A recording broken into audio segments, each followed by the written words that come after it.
सभी का हार्दिक स्वागत एवं अभिनंदन करती हूँ। आज के इस सत्र के मुख्य वक्ता के रूप में हमारे साथ हैं डॉक्टर जंग बहादुर पांडे जी, पूर्व विभागाध्यक्ष हिंदी विभाग, रांची विश्वविद्यालय। सर, मैं आपका भी स्वागत एवं अभिनंदन करती हूँ। अब मैं आज के इस महत्वपूर्ण सत्र के मुख्य वक्ता डॉक्टर पांडे सर के परिचय से इस सदन को अवगत करवाना चाहूँगी। डॉक्टर जंग बहादुर पांडे जी का जन्म ग्राम पटकोली, जिला भोजपुर, आरा में हुआ। विवाहोपरांत आप तारेश उपनाम से भी जाने गए। आपने रांची विश्वविद्यालय से स्नातक हिंदी ऑनर्स एवं स्नातकोत्तर हिंदी एवं संस्कृत एवं LLB की उपाधि प्राप्त की है। आपकी शैक्षिक यात्रा यहीं नहीं रुकी। आपने रामचरितमानस में रस योजना विषय पर शोध कार्य करके PhD की उपाधि भी प्राप्त की। आपको विक्रमशिला विश्वविद्यालय भागलपुर से डीलिट की मानद उपाधि भी प्राप्त है। आप हिंदी, संस्कृत, भोजपुरी एवं अंग्रेजी भाषाओं में आपको विशिष्टता हासिल है। आपके द्वारा प्रकाशित पुस्तकों की एक लंबी सूची है, जिनमें से कुछ प्रमुख पुस्तकों का नाम मैं यहाँ पर लेना चाहूँगी। वे पुस्तकें हैं मानस कौमुदी एक अध्ययन, सौंदर्योपासक एक अध्ययन, संस्कृत साहित्य का इतिहास, चिंतन की मुद्राएं एक अध्ययन, वस्तुनिष्ठ हिंदी साहित्य, काव्यशास्त्र निरूपण, तिनका उड़ा आकाश, जिंदगी का सफर एवं अनेकानेक संपादित पुस्तकों के साथ इन पुस्तकों की कुल 36 पुस्तकों की एक लंबी सूची है। समयाभाव के कारण मैं उन सभी का नाम यहाँ पर नहीं बता पाऊंगी। साथ ही साथ आपकी विशेषज्ञता तुलसी प्रेमी व मानस मर्मज्ञ के रूप में मध्यकालीन एवं तुलसी साहित्य में है।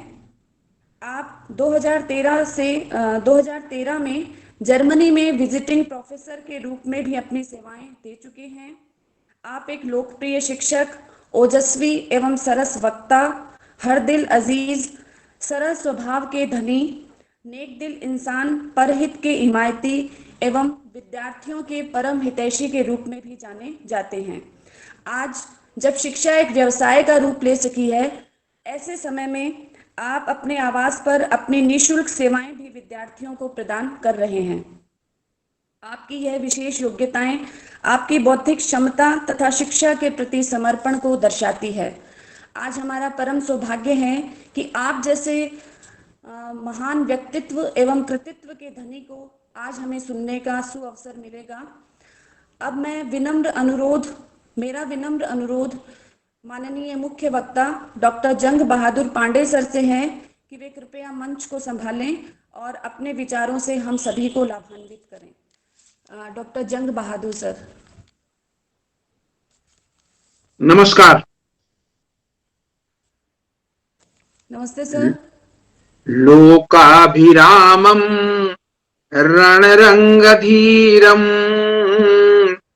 राजीवनेत्रं रघुवंशनाथं कारुण्यरूपं करुणाकरन्तं श्रीरामचन्द्रं शरणं प्रपद्ये। श्रीरामचन्द्रं शरणं प्रपद्ये। कर्पूरगौरं करुणावतारं संसारसारं भुजगेन्द्रहारं सदा वसन्तं हृदयारविन्दे भवं भवानी सहितं नमामि। भवं भवानी सहितं नमामि। मनोजवममा ऋततुल्यवेगं जितेन्द्रियं बुद्धिमतां वरिष्ठं वातात्मजं वा नरयूतमुख्यं श्रीरामदूतं शरणं प्रपद्ये। श्रीरामदूतं शरणं प्रपद्ये। मानस भवन में आर्ज जन जिसकी उतारे आरती, भगवान भारत वर्ष में गूंजे हमारी भारती। हो भद्र भावोद भावनी, हे भगवती हे भगवते, सीतापते सीतापते, गीतामते गीतामते। ईश्वर शरण पीजी कॉलेज प्रयागराज के तत्वावधान में आयोजित गुरु दक्षता कार्यक्रम के निर्देशक सह प्राचार्य परमादरणीय डॉक्टर आनंद शंकर सिंह जी, इस कार्यक्रम के कुशल समन्वयक परमादरणीय विकास कुमार जी और इस कार्यक्रम में जुड़े हुए 153 विद्वान विदुषी प्रतिभागी मित्रों, नीति कहती है कि व्यक्ति को अभिमान तब आता है जब उसे लगता है कि मैंने कुछ किया है, लेकिन सम्मान तब मिलता है जब देश और समाज को लगता है आपने कुछ किया है। मन का शांत रहना भाग्य है, मन का वश में होना सौभाग्य है, मन से किसी को याद करना अहोभाग्य है और मन से कोई आपको याद करे ये परम सौभाग्य है। मुझे कहने की इजाजत दीजिए कि ईश्वर शरण पीजी कॉलेज प्रयागराज ने मुझे याद किया, इसे मैं अपना परम सौभाग्य मानता हूं और आप सभी विद्वान विदुषी प्रतिभागी मित्रों का हार्दिक नमन, वंदन, अभिनंदन करता हूं। चाहे तो आप ताली बजा लीजिए, क्योंकि नीति कहती है कि जब आप व्यक्तिगत रूप से मिलते हैं तो नमस्कार करते हैं, आदाब करते हैं, वालेकुम सलाम करते हैं, लेकिन मंच से वक्ता यदि आपका नमन करे तो आपकी करतल ध्वनि जो मुझे दिखाई पड़ रही है, यही उस नमन, वंदन, अभिनंदन का प्रत्युत्तर है कि श्रीमान आपके नमन को स्वीकार करते हुए हम आपका बारंबार अभिनंदन करते हैं। मित्रों, जीवन में करतल ध्वनि का प्रयोग 5 बार शास्त्र सम्मत माना गया है।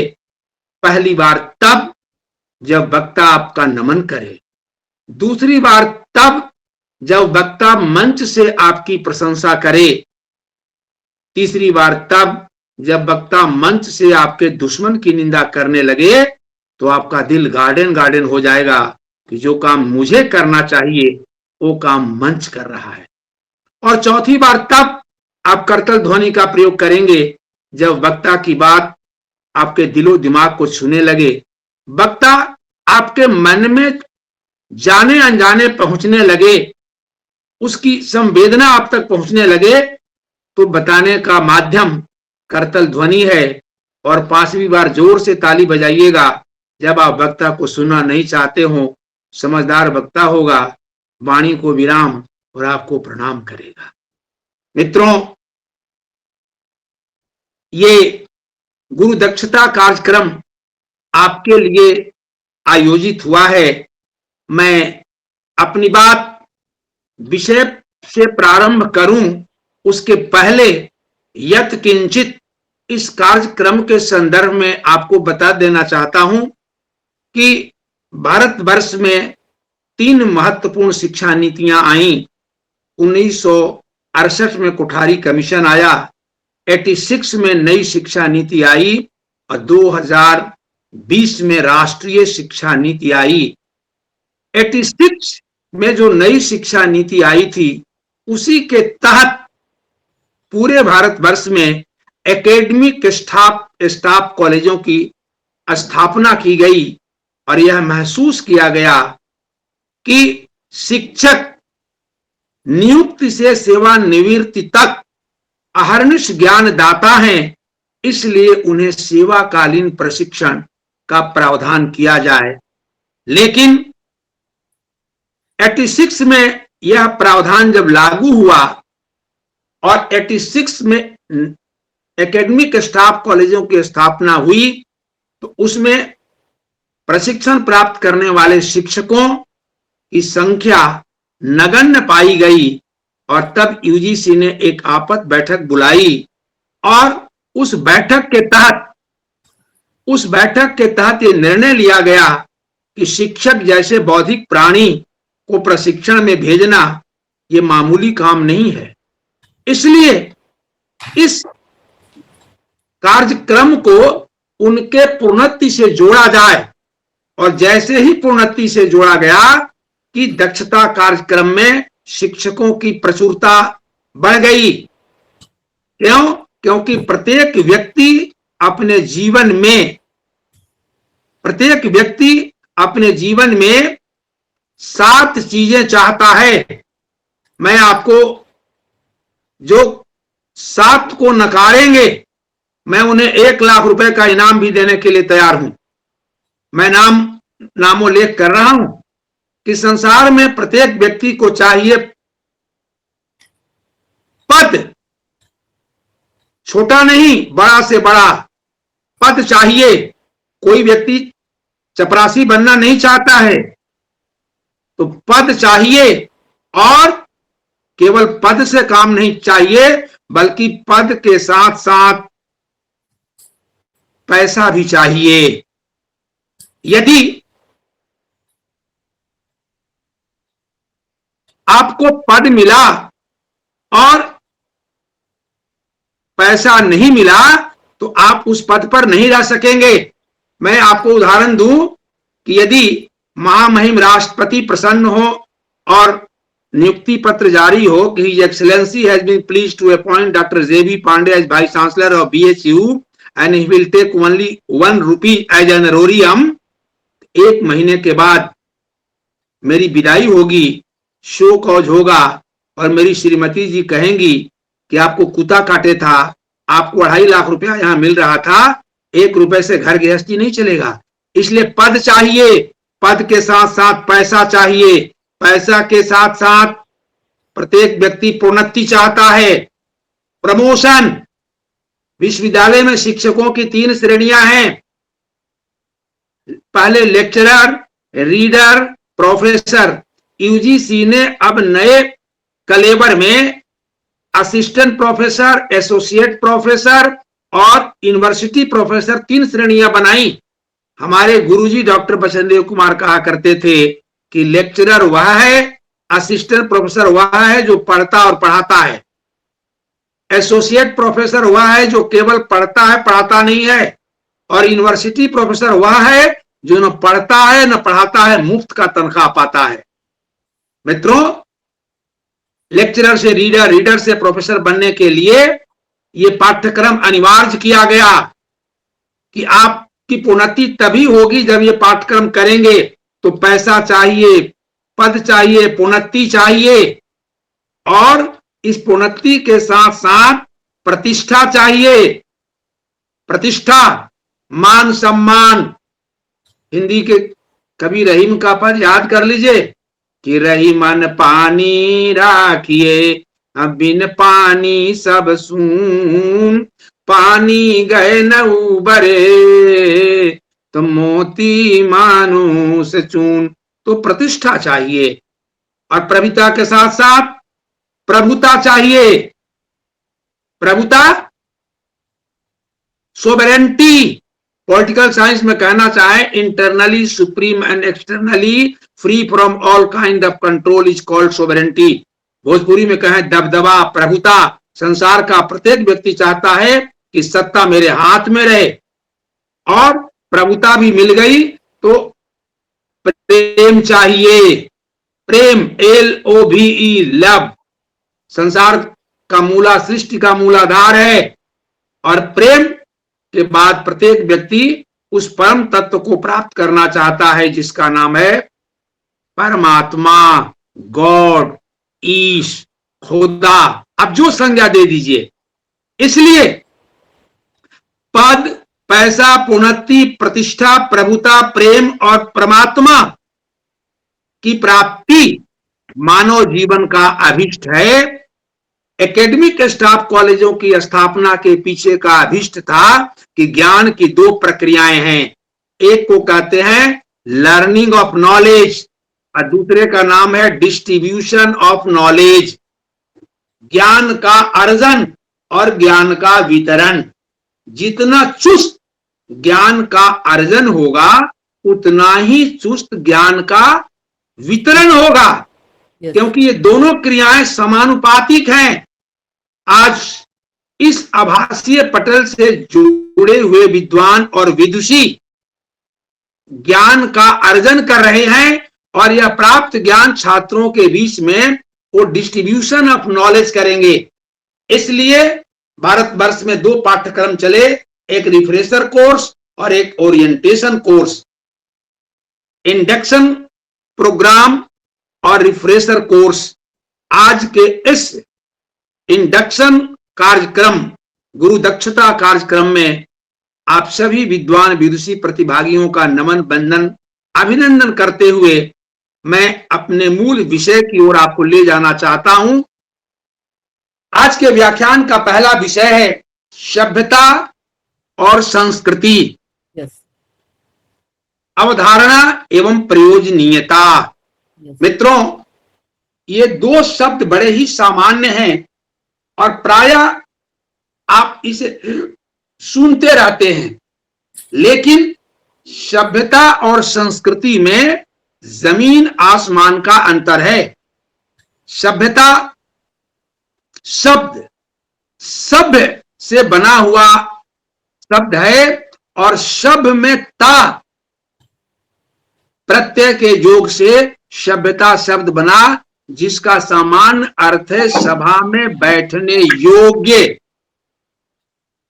लेकिन संस्कृति शब्द जो है वो सम जोड़ कृति से बना है, जिसका अर्थ होता है सम माने निरंतर, सम माने बराबर, आकृति माने होना, माने निरंतर संस्कारित होते रहने की क्रिया का नाम संस्कृति है। निरंतर अपने आप को सुधारते रहने की क्रिया का नाम संस्कृति है। इसलिए संस्कृति के संदर्भ में आचार्य हजारी प्रसाद द्विवेदी ने लिखा है कि संसार भर में जो कुछ भी सर्वोत्तम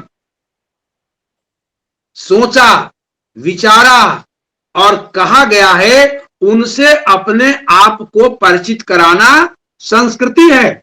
इसलिए रामधारी श्री दिनकर की महत्वपूर्ण कृति संस्कृति के 4 अध्याय का नाम आपने सुना होगा, और मैं तो आप सबसे अनुरोध करूंगा कि एक बार आप जरूर संस्कृति के 4 अध्याय को पढ़ेंगे। इस महान ग्रंथ की भूमिका भारत के तत्कालीन प्रधानमंत्री पंडित जवाहरलाल नेहरू ने लिखी, और पंडित जवाहरलाल नेहरू ने संस्कृति के 4 अध्याय की भूमिका में लिखा है, जिसका प्रकाशन 1956 में हुआ। उन्होंने लिखा है कि संस्कृति शारीरिक या मानसिक शक्तियों का प्रशिक्षण, दृढ़ीकरण या विकास अथवा उससे उत्पन्न अवस्था है। यह मन, आचार तथा रुचियों की परिष्कृति या शुद्धि है। यह सभ्यता का भीतर से प्रकाशित हो उठना है। इस अर्थ में संस्कृति कुछ ऐसी चीज का नाम हो जाता है जो बुनियादी एवं अंतरराष्ट्रीय है। मित्रों, पटना विश्वविद्यालय के पूर्व प्राचीन इतिहास विभागाध्यक्ष डॉक्टर वासुदेव उपाध्याय ने भारतीय संस्कृति पर गंभीरता से विचार किया और कहा कि हमारी किसी भी जाति या राष्ट्र के श्रेष्ठ पुरुषों के विचार, वाणी तथा क्रिया के व्याप्त रूप को संस्कृति कहते हैं। किसी भी राष्ट्र या जाति के श्रेष्ठ पुरुषों के विचार, वाणी तथा क्रिया के व्याप्त रूप को संस्कृति कहते हैं। और यदि इतने से भी बात स्पष्ट नहीं हुई हो तो राष्ट्र कवि रामधारी श्री दिनकर को उद्धृत करना चाहता हूं, जिन्होंने लिखा है कि सभ्यता वो चीज है जो हमारे पास है।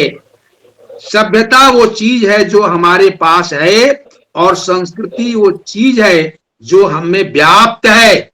यस। लाता, कपड़ा, रोटी, मकान, ये सभ्यता के उपकरण हैं क्योंकि हमारे पास हैं, लेकिन हमारी वाणी हमें व्याप्त है। इसलिए सभ्यता बाहरी कलेवर है, संस्कृति भीतरी कलेवर है। मैं आपको इतिहास के पन्नों में ले जाऊं और अपने विषय को और स्पष्ट करना चाहता हूं। आप सभी विद्वान और विदुषी हैं। मैं आपको पढ़ाने के लिए इस पटल से नहीं जुड़ा हुआ हूं, बल्कि इस दक्षता कार्यक्रम का केवल प्रयोजन है आपको ज्ञानोन्मुख कर देना, ज्ञान की ओर उन्मुख कर देना कि आप शिक्षक हैं और निरंतर अध्ययन और अध्यापन आपके जीवन का अभिष्ट होना चाहिए। मैं एक उदाहरण, ठोस उदाहरण के द्वारा सभ्यता और संस्कृति को स्पष्ट करना चाहता हूं। संस्कृत वांग्मय के सर्वश्रेष्ठ कवि कालिदास माने जाते हैं, और कालिदास के जीवन के संदर्भ में आप भली भांति जानते हैं। विद्योत्तमा की पहली शर्त थी कि विवाह उसी से करेंगे जो शास्त्रार्थ में मुझे पराजित कर देगा। और एक से अनेक विद्वान शास्त्रार्थ के लिए उपस्थित किए गए, लेकिन विद्योत्तमा से शास्त्रार्थ में जीत नहीं सके और पंडितों को निराशा हाथ लगी। अंततः पंडितों ने यह निर्णय लिया कि विद्योत्तमा का विवाह ऐसे मूर्ख से कराया जाए, हमारे अपमान का बदला मिल जाए। और जब ऐसे महामूर्ख की खोज में निकले तो जंगल से गुजरते हुए उस व्यक्ति को देखा जो उसी डाल को काट रहा था जिस पर बैठा था। पंडितों ने उस व्यक्ति को नीचे बुलाया, कहा हम तुम्हारा विवाह करना चाहते हैं। विवाह के नाम को सुन करके वो व्यक्ति उछल पड़ा, क्योंकि विवाह शब्द का शाब्दिक अर्थ होता है वी माने विशेष, वाह माने बल्ले बल्ले। विशेष रूप से वाह वाह को विवाह कहते हैं। हालांकि विवाह केवल वाह वाह ही नहीं है, विवाह वाह वाह के साथ आह आह भी है। मेरे एक मित्र की पत्नी ने विवाह के बारे में मुझसे पूछा कि पांडे जी, विवाह के बारे में आपकी क्या राय है। मैंने कहा विवाह 1 महीने तक वाह वाह है और जीवन पर्यंत आह आह है। जी, विवाह के बारे में अनेक विद्वानों के मत हैं। मैं आचार्य रजनीश की पुस्तक संभोग से समाधि की ओर की पंक्तियों को उद्धृत करना चाहता हूं।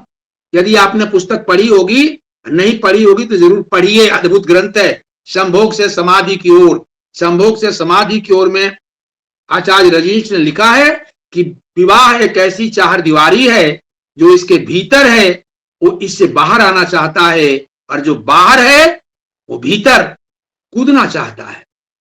इसलिए बहुत सारी बातें हैं, लेकिन कालिदास को पंडितों ने जब विवाह के लिए बुलाया, उछल पड़े और कालिदास को कोट पैंट टाई पहनाया गया, राज दरबार में उपस्थित किया गया और हिदायत दी गई कि आपको कुछ नहीं बोलना है। शास्त्रार्थ शुरू हुआ। पंडितों ने कहा हमारे आचार्य मौनाचार्य हैं, ये संकेत में उत्तर देंगे। और विद्योत्तमा ने अपनी एक उंगली दिखाई, कालिदास ने अपनी 2 उंगलियां दिखाई। व्याख्या शुरू हुई।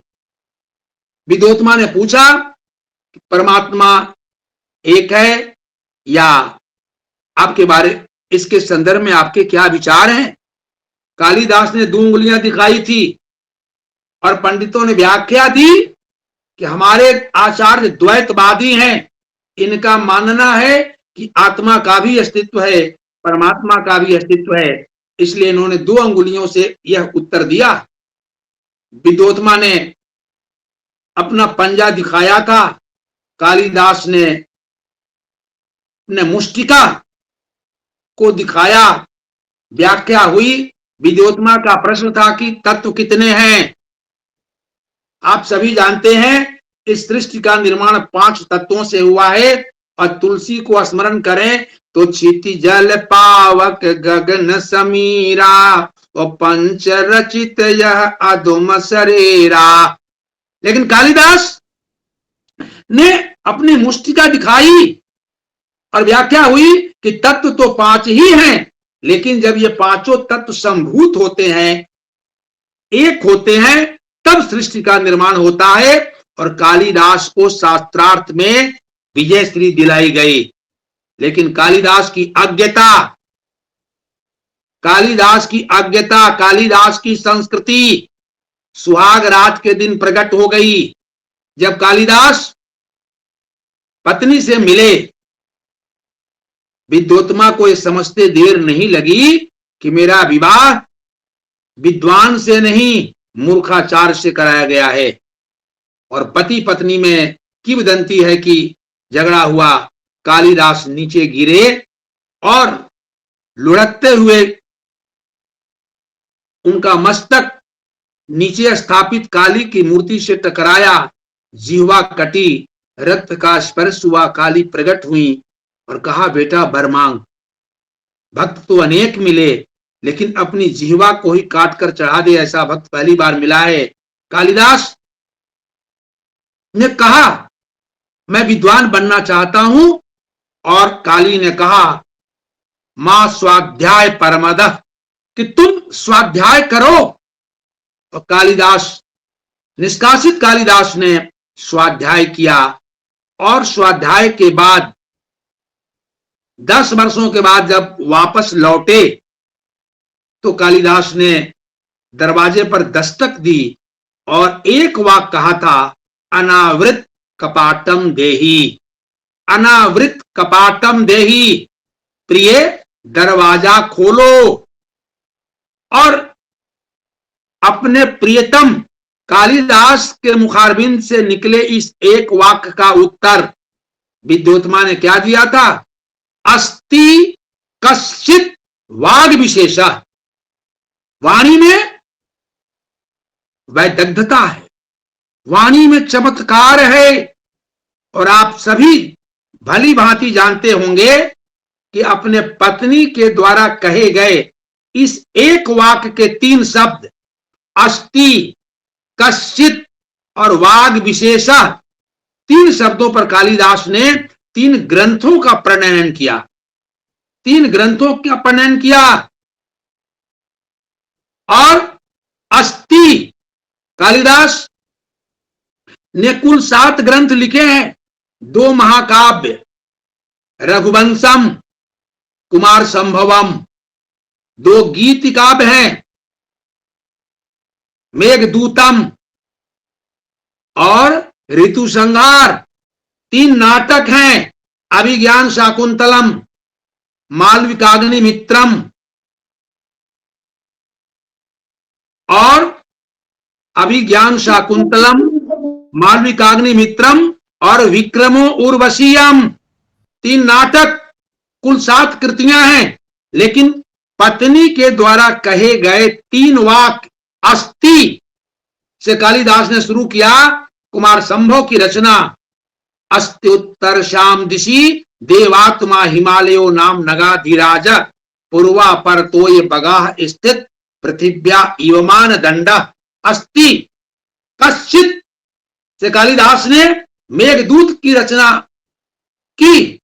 कश्चित कांता विरह गुर्णा स्वाधिकारात् प्रमत्त है, सापे नास्तंगमित महिमा वर्ष भोगे न भरतो, यक्षस चक्रे जनक तनया अस्नान पुण्योदकेषु, स्निग्ध छाया तरसु बसतिम राम गिरिजाश्रमेषु।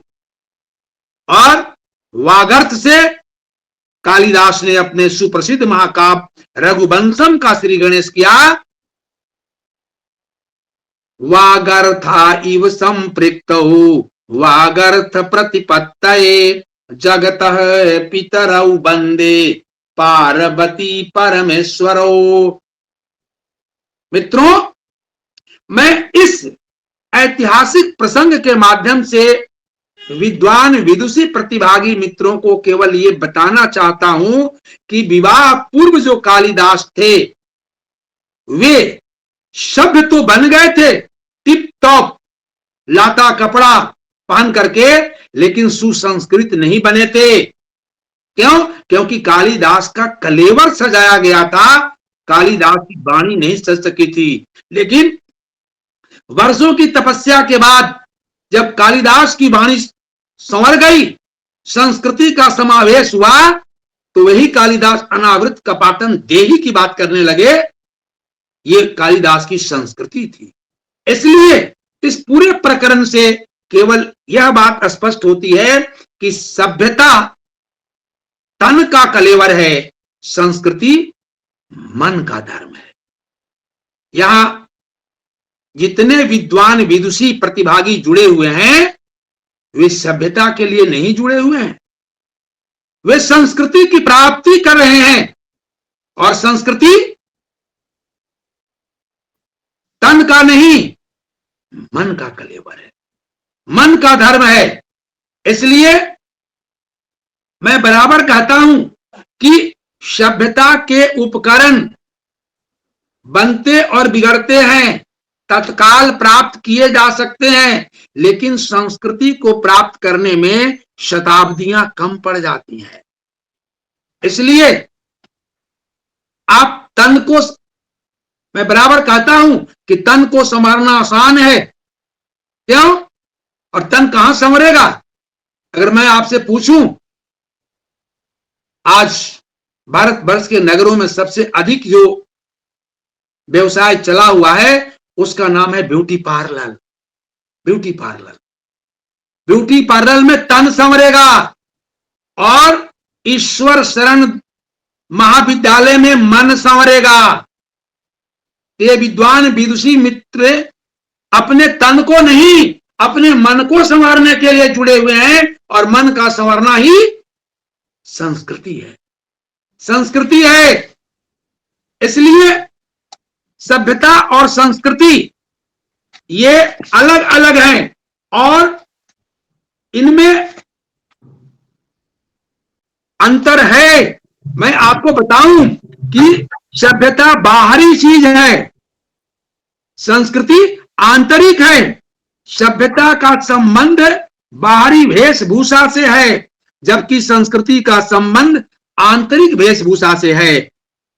तन का संवरना सभ्यता है और मन का संवरना संस्कृति है। इसलिए लगातार सभ्यता का विकास तेजी से होता है, जबकि संस्कृति का विकास धीरे धीरे। कालिदास को पंडितों ने सभ्य तो एक दिन में बना दिया था, पर सुसभ्य कालिदास को सुसंस्कृत बनने में वर्षों का समय लगा था। इतिहास इस बात का साक्षी है। भौतिक विकास का नाम सभ्यता है, भौतिक विकास का नाम सभ्यता है, आध्यात्मिक विकास का नाम संस्कृति है। सभ्यता की प्राप्ति से जीवन सफल हो सकता है, जबकि संस्कृति की प्राप्ति से जीवन चरितार्थ होता है। आचार्य, मैंने दो संज्ञाओं का प्रयोग किया, सफलता, चरितार्थता। आचार्य हजारी प्रसाद द्विवेदी ने कल्पलता शीर्षक निबंधों की पुस्तक में मनुष्य की सर्वोत्तम कृति साहित्य में लिखा है कि सफलता और चरितार्थता में अंतर है। सफलता और चरितार्थता में अंतर है। भौतिक उपलब्धियों की प्राप्ति से जीवन सफल कहा जा सकता है। जैसे आपके पास गाड़ी है, बाड़ी है, मकान है, धन दौलत है, आपका जीवन सफल हो सकता है। लेकिन यदि आपके पास प्रेम, करुणा, सहानुभूति, परोपकार, सहिष्णुता नहीं है तो आपका जीवन चरितार्थ नहीं हो सकता है। इसलिए सभ्यता से जीवन सफल हो सकता है, मगर संस्कृति से जीवन चरितार्थ होता है। मनुष्य जीवन में जन्म लेना आसान है, मनुष्य जीवन में जन्म लेने मात्र से ही मनुष्यता प्राप्त नहीं होती, इसलिए मनुष्यता प्राप्ति के लिए प्रयत्न करना पड़ता है। इसलिए संस्कृति प्रयत्न के द्वारा अर्जित वह गुण है, वह धर्म है जो मनुष्य को मनुष्य बनने के लिए अपेक्षित है, आवश्यक है। इसलिए मैं बराबर कहता हूं कि सभ्यता की प्राप्ति तो आप कर सकते हैं, लेकिन संस्कृति के लिए तपस्या करनी होती है। क्योंकि रोटी, कपड़ा और मकान, आचार्य गायत्री परिवार के आचार्य श्री राम शर्मा की पंक्ति है कि रोटी, कपड़ा और मकान ये सभ्यता के उपकरण हैं, लेकिन साथ साथ नैतिक उत्थान ये संस्कृति का धर्म। साथ साथ नैतिक उत्थान। इसलिए संस्कृति और सभ्यता, सभ्यता स्थूल है और संस्कृति सूक्ष्म है। सभ्यता स्थूल है, रोटी, कपड़ा, मकान को आप प्रत्यक्ष आंखों से देख सकते हैं, लेकिन संस्कृति सूक्ष्म है। इसलिए मनुष्य के व्यक्तित्व के 3 आयाम हैं, 3 धरातल हैं। एक तन का धरातल है, एक मन का धरातल है और एक धन का धरातल है। बस मनुष्य के व्यक्तित्व के 3 आयाम हैं, तन का धरातल, मन का धरातल और धन का धरातल। इसलिए भौतिक संसाधनों की प्राप्ति से तन और धन तो संवर सकता है, लेकिन मन को संवारने के लिए संस्कृति की जरूरत है। और यदि मैं आपसे पूछूं कि तन, धन और मन में सर्वोपरि कौन है, आप सबका एक ही उत्तर होगा, मन। क्यों? मैं एक पंक्ति पढ़ रहा हूं, दूसरी पंक्ति मैं चाहूंगा कि आप में से कोई पूरा करे कि मन के हारे हार है, मन के हारे हार है, मन के जीते जीत। मन के पंक्ति आपको पूरा करनी है या हम ही कर दें? मन के हारे हार है और मन के जीते जीत। दूसरी पंक्ति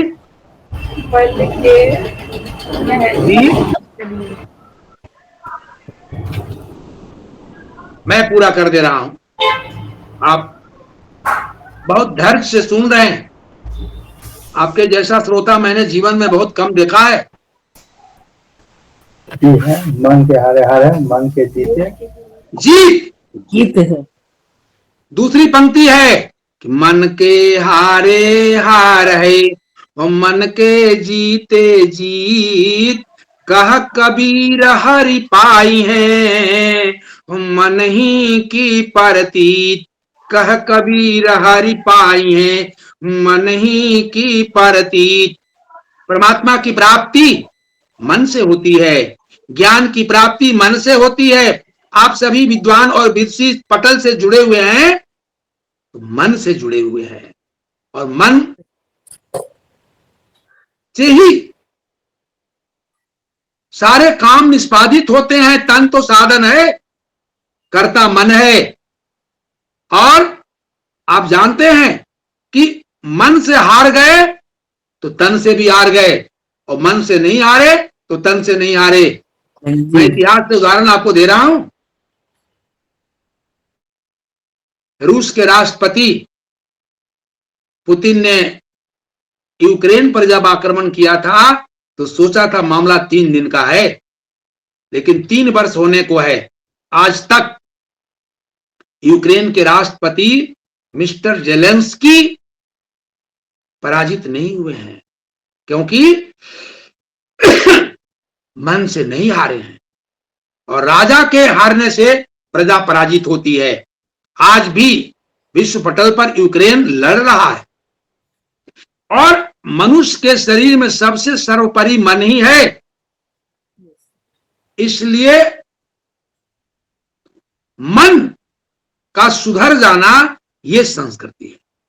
हजारी प्रसाद द्विवेदी जब कहते हैं कि संसार भर की जो भी उत्तम बातें कही गई हैं, लिखी गई हैं, उनसे अपने आप को परिचित कराना संस्कृति है। मैं आपको बताऊं कि जब साक्षात्कार होता है तो आपने भी दिया होगा, एक्सपर्ट उम्मीदवार से 1, 2 और 3 प्रश्न पूछ करके उसकी संपूर्ण मेधा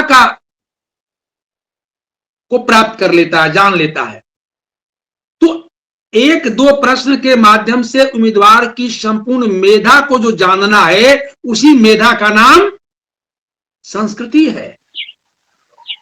उसी संस्कृति माने गुण, संस्कृति माने गुण, संस्कृति माने धर्म, संस्कृति माने उपलब्धियां। किसी उम्मीदवार के वर्षों की तपस्या को आप 3 से 5 मिनट में जान लेते हैं। आप उसकी संस्कृति का पता लगाना चाहते हैं, उसके गुण का पता लगाना चाहते हैं। लेक्चरर पद का इंटरव्यू था। एक उम्मीदवार से मैंने पूछा, मिल्की व्हाइट, अमेरिकी हाइट, कैरियर ब्राइट, और मनी टाइट उम्मीदवार से पूछा कि आप साक्षात्कार के लिए क्या पढ़ करके आई? मैडम ने कहा भाषा विज्ञान।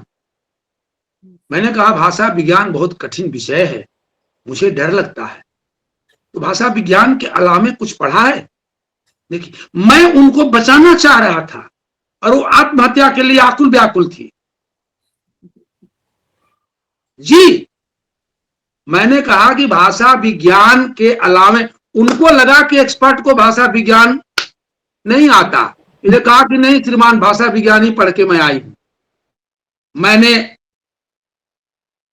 छोटा सा प्रश्न किया कि अच्छा बताइए कि भाषा विज्ञान में शब्द और पद में क्या अंतर है? मैं आपसे नहीं पूछ रहा, आप समझिए विषय को। एक प्रश्न दिया, शब्द और पद में क्या अंतर है? मैडम ने कहा शब्द शब्द है, पद पद। हमने कहा कि नहीं, अब बात बनाने से काम नहीं चलेगा, अब लड़ाई शुरू हो गई है सभ्यता और संस्कृति की।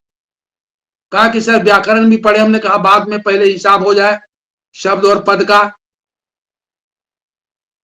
मित्रों, जो विद्वान हिंदी और संस्कृत के जुड़े होंगे वे इस अंतर को जानते हैं, लेकिन मैं सभी विद्वान प्रतिभागियों को बताना चाहता हूं कि शब्द और पद में क्या अंतर है।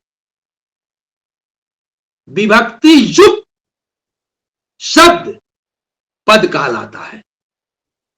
वाक्य में जुटते ही भाषा विज्ञान में विभक्ति से जुड़ा हुआ जो शब्द है वो पद कहलाता है, विभक्ति रहित पद शब्द कहलाता है। जैसे राम ने रावण को मारा, तो भाषा विज्ञान में राम शब्द नहीं है, आएगा कि पद विश्लेषण कीजिए, राम ने विभक्ति लगी हुई है। जैसे बेटी तो एक ही होती है, मायके में है तो बिटिया है, और ससुराल में गई तो बहू रानी बन गई। स्थान बदलते ही उसकी हैसियत बदल गई। इसलिए शब्द और पद में विभक्ति से युक्त शब्द पद कहलाता है। बस विभक्ति रहित पद शब्द है। मैंने उस उम्मीदवार से पूछा कि आप बताइए कि मां और बाप में क्या अंतर है। जी, मैं आपसे नहीं पूछ रहा हूं, मैंने उस उम्मीदवार से पूछा था जो लेक्चरर पद के लिए आई हुई थी। मैं क्या जानना चाह रहा था? उनकी संस्कृति को जानना चाहता, उनकी मेधा को जानना चाह रहा था, उनके गुण को, उनके टैलेंट को जानना चाह रहा था। उसी टैलेंट का नाम तो संस्कृति है, क्योंकि सभ्यता तो उनकी ठीक थी, मिल्की व्हाइट थी, अमेरिकी हाइट थी, कैरियर ब्राइट था, चारों फर्स्ट क्लास था, तंग ठीक था। बाली हो जाएगी? नहीं, बाली के लिए मन का पवित्र होना चाहिए। मैंने कहा कि मां और बाप में क्या अंतर है भाषा विज्ञान की दृष्टि से। मित्रों, उस मैडम ने कहा एक स्त्रीलिंग है और एक पुल्लिंग है।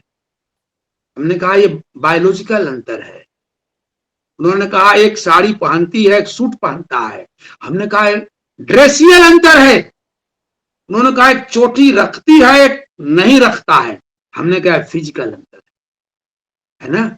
मैंने पूछा था कि मां और बाप में भाषा विज्ञान की दृष्टि से क्या अंतर है। आप में कोई बताना चाहता है? बता सकता है। यस सर, मैं बताना चाहता हूँ। यह स्वागत है जी, नमस्कार सर। जी सबसे बोलिए। पहले आपको नमस्कार करता हूँ सर। जय हो। माँ जन्मदात्री है, जबकि पिता विधाता है, भाग्य का निर्माण करता है, हमारे कर्म को डिसाइड करता है बस और हमें उज्जवल। बस समझ गया। आपका उत्तर अंशतः सही है। भाषा विज्ञान की दृष्टि से मैंने पूछा मां और बाप शब्द में क्या अंतर है। आपका उत्तर अंशतः सही है, लेकिन 100% सही नहीं है। प्रयास प्रशंसनीय है। मैं अभी, और कोई कहना चाहता है? ये आपके ज्ञान की परीक्षा नहीं, इस सत्य को रोचक बनाने का उपक्रम है। आप विद्वान और विदुषी हैं, मैं आपको पढ़ाने भी नहीं आया हूं। जी बताएं। माँ संवेदनशीलता और देखभाल और पोषण है, और सुरक्षा और समझ गया। आप भी अंशतः हैं और मैं उत्तर अंशतः चाह रहा हूं कि पूर्णतः चाह रहा हूं? मैं ट्राई करता हूँ जी बताएं सर। माँ बाप तो बताया गया है कि धरती से ऊंचा जो है माँ होती है, आकाश से ऊंचा पिता होते हैं। मित्रों सर, एक जन्म देने वाली है इसलिए जननी है, और एक जनक है जो पालन करता है। बस हैंड रेज कर दीजिए। सभ्यता का प्रतीक है और माता संस्कृति की, क्योंकि पिता फिजिकल जो भी नीड है उसका पूरा करता है हमारे कल्चर के अनुसार। बिल्कुल। और माता उसे भावनात्मक रूप से बनाती है। जी सर, मैं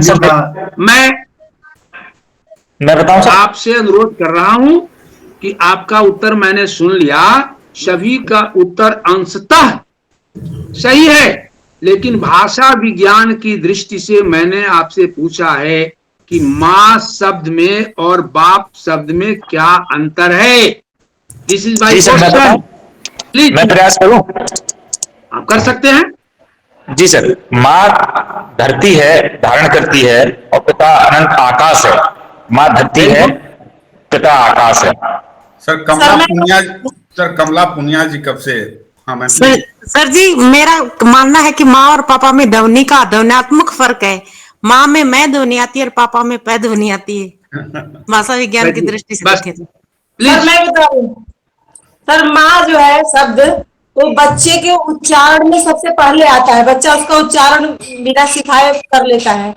माँ शब्द बच्चे के मुंह से प्रथम बार निकलता है, सबसे पहले माँ ही निकलता है, बाप का बाद में। चलिए मैं आपके उत्तर से असहमत नहीं हूं, लेकिन अभी भी आपका उत्तर पूर्णतः सही नहीं है, यह कहने की मुझे इजाजत दीजिए। और मैं आपको बताना चाहता हूं। सर कौशल्या कुमारी भी कुछ कहना चाह रहे हैं, एक बार उनको भी सुन लिया जाए। डॉक्टर कौशल्या कुमारी। जी जी हाँ, बताएं बताएं। सर पिता यानी कि तर्क या फिर लेगेसी माना जाता है पिता को? जी, लेगेसी माना जाता है पिता को। एंड मदर का हो गया कि होमली एनवायरनमेंट प्रोवाइड करना एंड केयर वगैरह। बिल्कुल कौशल्या जी, आप राम की माता हैं और आपका उत्तर गलत है मैं नहीं कह सकता, लेकिन अंशतः सही है, पूर्णतः सही नहीं है। परवरिश करने के तरीके और प्यार जताने के ढंग और भूमिकाओं में अंतर होता है माँ और बाप। बिल्कुल। अब हम लोग सर को सुन ले, ठीक है जी सर। जी जी, जी जी, मुझे बहुत अच्छा लग रहा है आपसे वाद संवाद करना। और संस्कृत की सूक्ति है, वादे वादे जायते तत्वबोधा, वाद और संवाद से तत्व की प्राप्ति होती है। मैं आपकी परीक्षा नहीं ले रहा था और आपने जो कुछ उत्तर दिया है उसे मैं 100% गलत भी नहीं कह सकता, लेकिन भाषा विज्ञान की दृष्टि से मां और बाप में जो मूल अंतर है, शब्द का उच्चारण कीजिए, मां कीजिए, बाप। अरे जब मां कहते हैं तो चोंच खुल जाता है, मां बाप, बंद लॉक, उच्चारण करके देखिए, मां बाप बाप बंद हुआ। जी जी। मां कहते चोंच खुला, ओठ खुले, मां बाप बंद हुआ। आइए, मैं ये उत्तर था, अब मैं व्याख्या दे रहा हूं संस्कृति की। संस्कृत में मां शब्द का जानते हैं क्या होता है? मां माने नहीं, मां माने नहीं, एक नहीं, एक दर्जन उदाहरण। कर्मण्येवाधिकारस्ते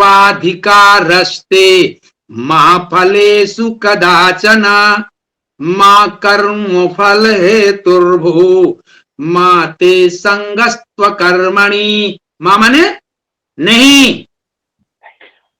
संसार की उस विभूति का नाम मां है जिसके हृदय में अपनी संतान के लिए कुछ भी नहीं है, कुछ भी नहीं है।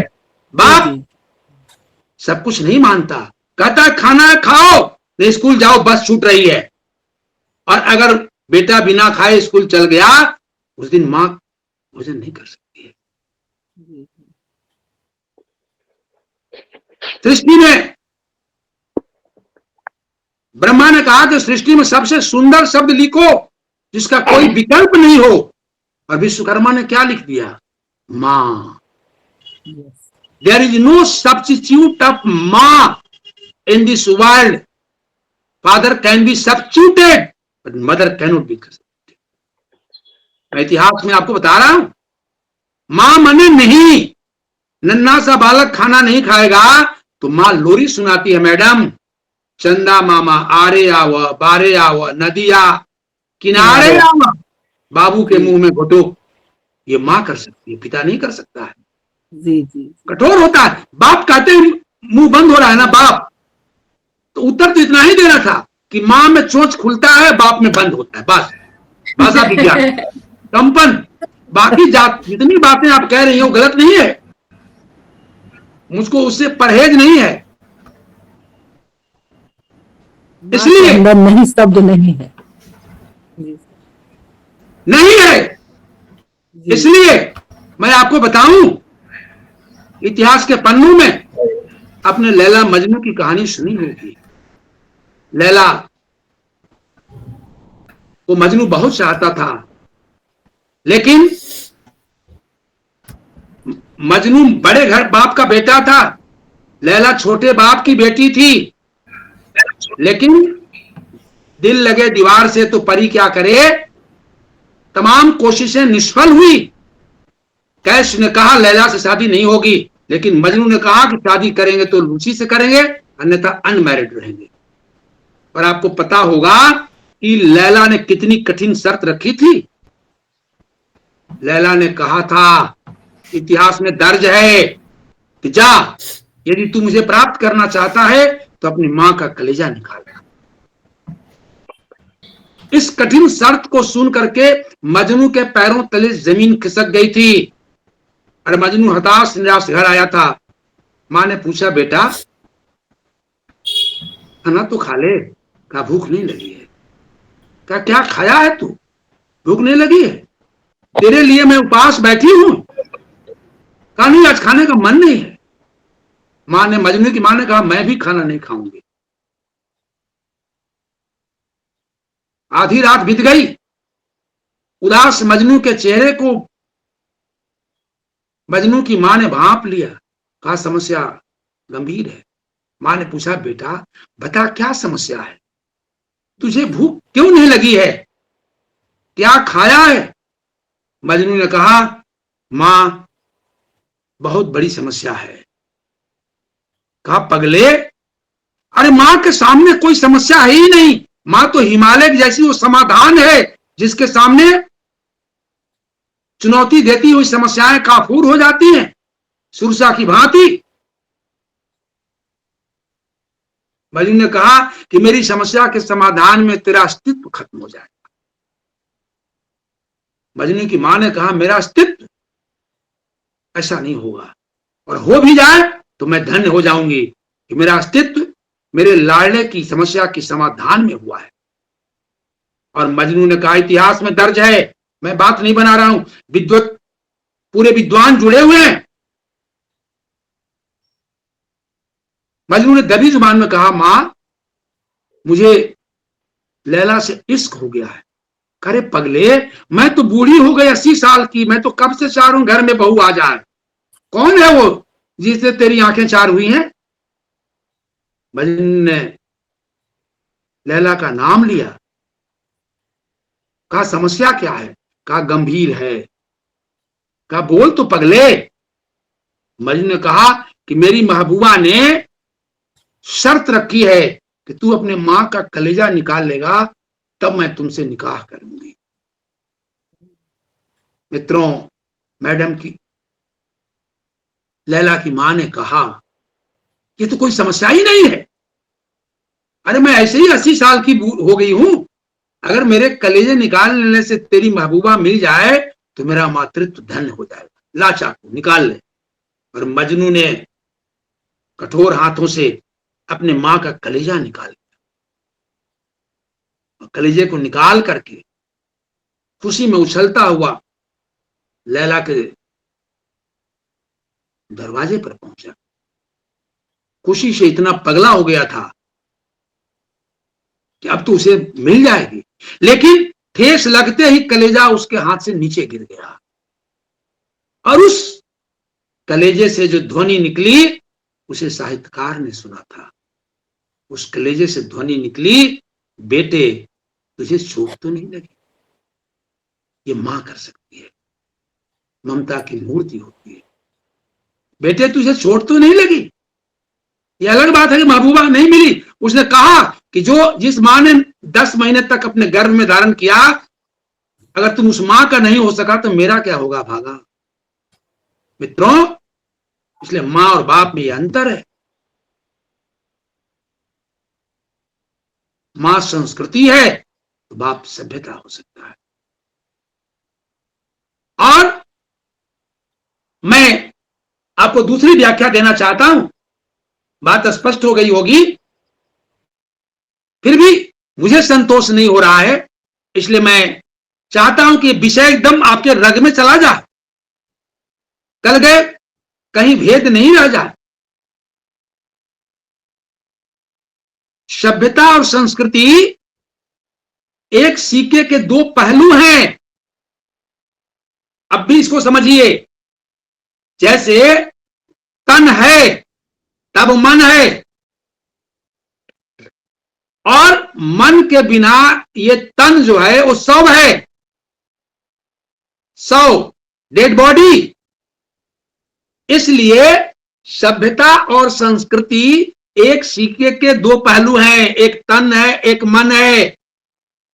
एक के बिना दूसरे की कल्पना नहीं की जा सकती।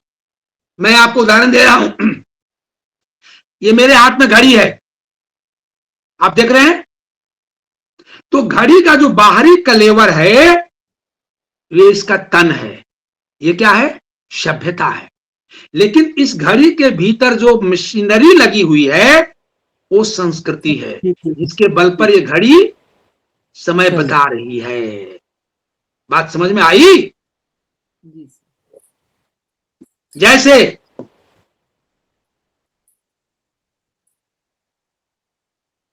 आपके पास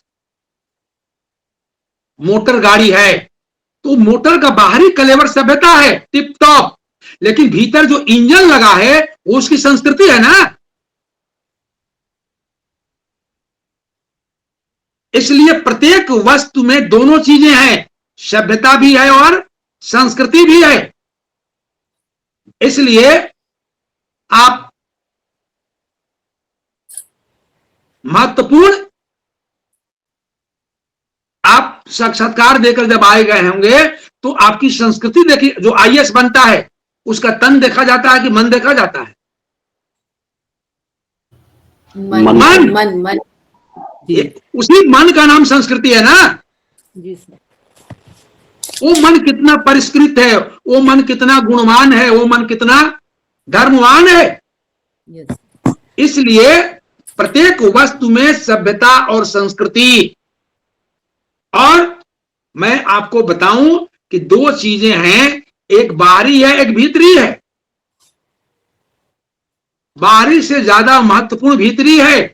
किसी वस्तु की कीमत उसके बाहरी कलेवर से नहीं, भीतरी कलेवर से आंकी जाती है कि वो कितनी महत्वपूर्ण है। घड़ी का आकार, हर गाड़ी में तो 3, 2, 5 ही सीट होता है, लेकिन कीमत में अंतर आता है। तो कीमत में अंतर आंतरिक पार्ट। इसलिए व्यक्ति का महत्व मूल्यांकन, मैं आपको उदाहरण दे रहा हूं।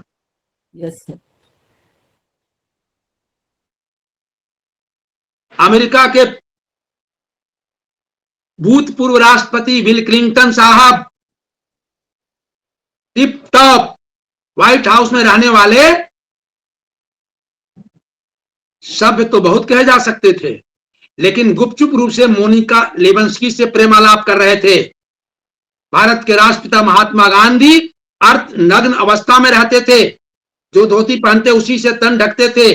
तो सभ्यता की दृष्टि से वो असभ्य कहे जा सकते हैं, लेकिन संस्कृति के दृष्टि से गांधी से बड़ा कोई सुसंस्कृत व्यक्ति भारतवर्ष में नहीं हुआ। इसलिए संस्कृति सूक्ष्म है और यह आत्मा का धर्म है। संस्कृति सुधर जाएगी तो सब सुधर जाएगा। आखिर हिंदुस्तान पर इतने आक्रमण हुए, आप कल्पना कीजिए, लेकिन फिर भी हिंदुस्तान बचा हुआ है। शक आए, हूण आए, पठान आए, मोगल आए। रविन्द्रनाथ टैगोर ने लिखा है, हेथाय आर्ज, हेथा अनार्ज, हेथाय द्राविड़ चीन, शक हून दल पाठान मोगल, एक देहे होले लीन। भारत ने सबको आत्मसात करके अपने में मिला लिया। और तब मोहम्मद इकबाल ने क्या लिखा, यूनान मिस्र रोमा सब मिट गए जहां से, कुछ बात है कि हस्ती मिटती नहीं हमारी, सदियों रहा है दुश्मन दौरे जहां हमारा। हम संस्कृति के बल पर हम विश्व गुरु थे। संस्कृति माने ज्ञान। आइए ऐसे समझिए, नॉलेज। आप सभी विद्वान विदुषी जो पटल से जुड़े हुए हैं, अगर आपको तन संवारना होता तो ईश्वर शरण पीजी कॉलेज से जुड़ने की क्या जरूरत थी? हर के शहर में ब्यूटी पार्लर लगा हुआ है। हमारे एक मित्र की बिटिया की शादी थी, बहुत चिंतित थे। मैं लोक जीवन से उदाहरण दे रहा हूं। हमने कहा क्या समस्या है? कहा कि सर लड़का वाला लड़की देखने आ रहा है। तो समस्या क्या है? बोले लड़की सांवली है। हमने कहा ब्यूटी पार्लर किस दिन काम आएगा, रंग बदल जाएगा। और सांवली बिटिया घंटे भर में मिल्की व्हाइट हो गई। बोले हाइट कम है। हमने ऊंचा एड़ी का स्लीपर बनवा दिया, 3 इंच बढ़ा दिया। लड़का वाला आया, देखा मिल्की व्हाइट, अमेरिकी हाइट, कैरियर ब्राइट और मनी टाइट शादी हो गई। बाद में लड़के वाले ने कहा पांडे जी लड़की तो सांवली है। हमने कहा आपने चश्मा लगा के देखा, आपने देख के शादी किया? कहा उसमें तो मिल्की व्हाइट थी। हमने कहा व्हाइटनेस हमने ले लिया? नहीं। इसलिए सिविलाइजेशन वो क्षणिक है, वो प्राप्त कर सकते हैं, लेकिन संस्कृति, कालिदास को अनावृत कपाटम देही के लिए 10 वर्ष लगे थे, तब ये शब्द निकला था, अनावृत कपाटम देही। तब अस्ति कश्चित वाग विशेषा पर 3 महाकाव्यों की रचना की। संस्कृति की प्राप्ति धीरे धीरे होती है, शताब्दियां लगती हैं, और जब धीरे धीरे जो प्राप्त चीज होती है वो जल्दी खत्म भी नहीं होती है। वो अक्ल का मामला है। मित्रों, सभ्यता और संस्कृति एक दूसरे के पूरक हैं, एक के बिना दूसरे की कल्पना नहीं की जा सकती। जेबी पांडे का जो बाहरी कलेवर है, लाता कपड़ा, ये सब सभ्यता के उपकरण हैं, लेकिन जेबी पांडे जो बोल रहे हैं वाणी, वो संस्कृति की चीज है। इसलिए जब दिनकर ने कहा कि सभ्यता वो चीज है जो हमारे पास है, और संस्कृति वो चीज है जो हमें व्याप्त है। घड़ी हमारे पास है, लाता कपड़ा हमारे पास है, गाड़ी बाड़ी पास है, लेकिन वाणी हमें व्याप्त है। आचार विचार संस्कार व्याप्त है। इसलिए संस्कृति सूक्ष्म है। उर्दू का शेर है, मैं निवेदन करना चाहता हूं। आप बोर तो नहीं हो रहे हैं? नहीं सर, नहीं सर, बहुत अच्छा लग रहा है। बताइए सर,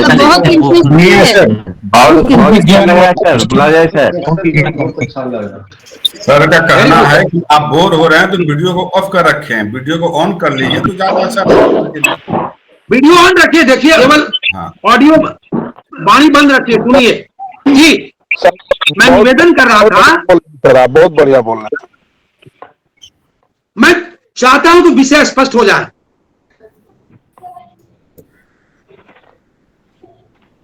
मित्रों,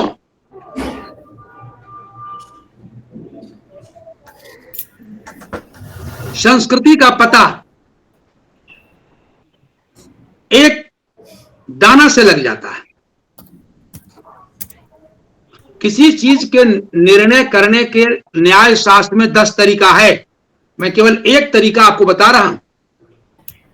कभी फिर आएगा तो मैं उस पर 1 घंटे आपसे बात करूंगा। उसका नाम है अस्थाली पुलाक न्याय। कितने लोग समझे? अस्थाली पुलाक न्याय। अस्थाली माने बर्तन, अब पुलाक माने चावल। स्त्रियां हांडी में पक रहे चावल के एक दाना को छूती हैं कि सबको छूती हैं? एक को। निर्णय पूरे के बारे में कर देती हैं। सारे भाग पक जाए। यस, दिस इज कॉल्ड अस्थाली पुलाक न्याय। एक के द्वारा अनेक का निर्णय, एक दाना छू करके अस्थाली पुलाक न्याय। उम्मीदवार से मैंने पूछा कि आप अपने प्रिय कवि का नाम बताइए। उम्मीदवार ने कहा प्रेमचंद। अब देखिए, आप समझ गए, मेरी बात पहुंची? मैंने पूछा अपने प्रिय कवि का नाम बताइए, उम्मीदवार कह रहा प्रेमचंद। तो मैंने कहा कि प्रेमचंद की कुछ कविताओं का नाम बताइए। तो कह रहे हैं गोदान है, गबन है, बड़े घर की बेटी है। मेरे हाथ में AK-47 होता तो गोली चलती ना। आपसे प्रिय कवि पूछा जा रहा है और आप उपन्यासकार का नाम बता रहे हैं। मुझे और कुछ पूछने की जरूरत थी वहां? नहीं, एक दाना से मैंने पता कर लिया कि तीसी में तेल नहीं है। इसलिए अस्थाली पुलाक न्याय, एक कण से पूरे के बारे में निर्णय कर लेना, संस्कृति का पता लगा लेना, ये संस्कृति का मिजाज है। इकबाल ने लिखा है, मस्जिद तो बना ली क्षण भर में, मस्जिद तो बना ली क्षण भर में, ईमा के हरारत वालों ने, मन बड़ा पापी है, बरसों से नमाजी बन न सका। बरसों से नमाजी, मस्जिद तो बन गई। मस्जिद का बनना सभ्यता का उपकरण है, मन का नमाजी बनना संस्कृति का धर्म है। मस्जिद तो बना ली क्षण भर में, ईमा के हरारत वालों ने, मन बड़ा पापी है, बरसों से नमाजी बन न सका। मित्रों, मैं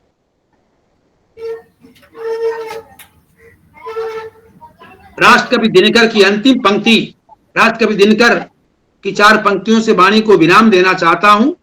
और उसके पहले मैं सभ्यता और संस्कृति के बारे में एक नई व्याख्या और आपको दे दूं, क्योंकि मेरा मन भरा नहीं है।